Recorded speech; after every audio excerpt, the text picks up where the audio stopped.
Hey everyone, I'm Jared Hall from Entertainment Weekly, coming to you from Comic-Con 2018. Joining me now is one of the stars of CBS's Salvation. Please welcome Santiago Cabrera. How are you? I'm very good, thank you. Wonderful. Thank you for being here. You know, I have a lot of questions about this show. Namely, starting out, your character, Darius Gans, is a billionaire scientist. Do you think it's fair to, was there any inspiration drawn from perhaps, say, like an Elon Musk type? Yeah, well, the most similar draw is the fact that he wants to go to Mars at the beginning of episode one. He's got a plan to kind of take the human race beyond our planet, so that's the most obvious comparison. But I think we kind of drew from all kinds of, great minds of our time, even like Einstein and Steve Jobs, and, we kind of wanted to include everyone. But the whole Mars thing was the obvious comparison. Gotcha. For those who don't know, the setup is that in 6 months, an asteroid is going to hit Earth. So we've got to stop that. Meantime, there's lots of socio-political issues taking place that are kind of, fair to say, like throwing off the priorities, like the eye is taken off of this impending doom for a little bit, because now you've got, stuff going on in Washington, D.C. with a dead president. Was the person killed who tried to do all of that? Your character, in the midst of all that, becomes vice president. Yeah, I start this season as vice president. And also one of the main themes of this season is that the word is out. The whole world now knows that this asteroid is coming, whereas in season one we kept it a secret. So that Russia knew in season one, right? Russia knew as well, and we were all trying to decide how to stop it. So now it's it's out. The secret's out. So and the world's in panic, obviously, and people are buying bunkers, and money's not valid anymore. So there's a whole lot of that, but they're also very smart. This whole show we have this asteroid coming, but it brings up so many different issues and the relationships between the characters that there's so much more than just that as well. Right. Well, and it makes me wonder, metaphorically speaking, how you guys are drawing, and are you making any kind of comparisons to, there are, lots of issues going on in the world, 100%. And we're looking for a salvation, something to get us through? Yeah, the writers are always inspired by that. They really kind of keep it current with what's going on in the world today, and there's always references, and it's not just, it's symbolism, of course, with the asteroid, but it's very relevant. We actually had when the Supreme Court nomination was going on the other day, our show had an episode about the Supreme Court.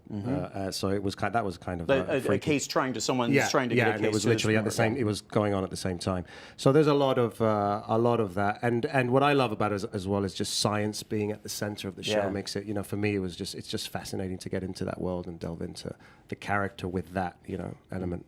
And we're talking like actual science. This isn't like a science fiction fantasy, really. I mean, that's what I agree with you. It's really kind of cool about it. Yeah, we've got astrophysicists and scientists that they go to for a source material, and everything is something that potentially could happen. There's no kind of fantasy or anything. Everything is in the realms of what's imaginable, real. So when you started, did you already know when season one was happening that season two was going to start with your character becoming vice president, or was that kind of sprung on you? No, they sprung that on me. Yeah. It was fun. So not only are you having to learn all this scientific stuff, but now it's like, I need to know politics. Well, the good thing is that Darius is the kind of character that would refuse to be a politician. So I definitely played upon that, and we used that as a thing where he doesn't want to fall into being a politician. But there's definitely that he's got to learn the ropes. Like, he's now out of his depth. Like, a man who's always been in control and has his own company and is a billionaire self, is now suddenly he's dealing with stuff that he's not an expert in. So it brings up whole new issues. In terms of the way the seasons, the timing, the timeline of everything, we know this asteroid is 6 months away. So within the show, it's been 2 weeks, 3 weeks? How long really has passed at this point? Well, now we're, I think, from what the show's airing, there's like 55 days or something. We're down to like or maybe 50 days. So more time has passed now. Okay. Yeah. That's not a lot of time still. It's not a lot of time, and I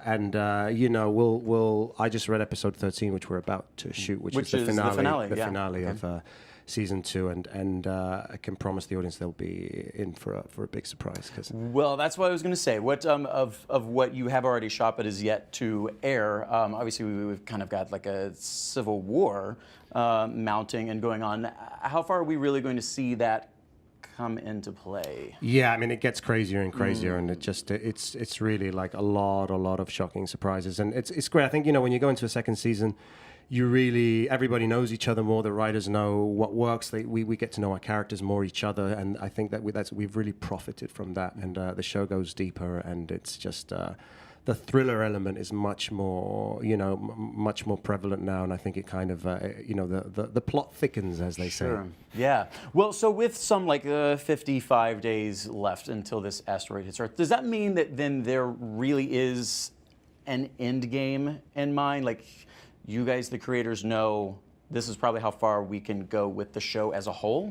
I definitely would have thought that. I was like, and how long can we be chasing this asteroid for? Right. But they've been extremely smart, especially like I said, for the end of this one, which is great because it's like something is being, there's an ending, but then there's also a whole new beginning that can be looked forward to if we do a third one. Yeah. All right, there you go. Before we wrap up here, I got to ask, because playing a scientist, this guy who has a brilliant mind and invents things, if you could have invented anything, what would it have been? What do you wish had been your creation that we are all enjoying the benefits of now? Well, I mean, you see the world where it is today, I guess, and although we're capable of that, but it's just about something ending world hunger. But I think we're capable of doing that as